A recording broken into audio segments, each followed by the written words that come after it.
del dia. És evident que l'escletxa de gènere es produeix en tots els àmbits i també en l'àmbit de la ciència. L'11 de febrer és el Dia Internacional de les Dones i de la Ciència.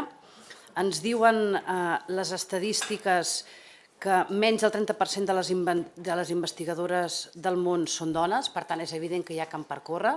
Barcelona és una ciutat de ciència on el pes, per exemple, del sector biomèdic és important, el de la recerca, tenim centres referents a tot el món, universitats també, i en l'àmbit sanitari no cal dir els grans centres sanitaris que tenim on també es fa recerca i on també és rellevant el paper de les dones.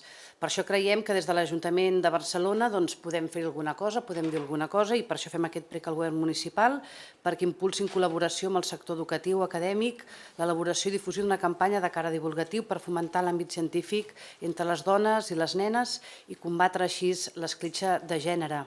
Cal visibilitzar els referents femenins en l'àmbit científic per promoure que les nostres nenes, les nostres joves tinguin vocació científica, han de tenir referents per veure de quina manera elles també poden arribar en aquest àmbit i també d'alguna manera transcendir i també brillar.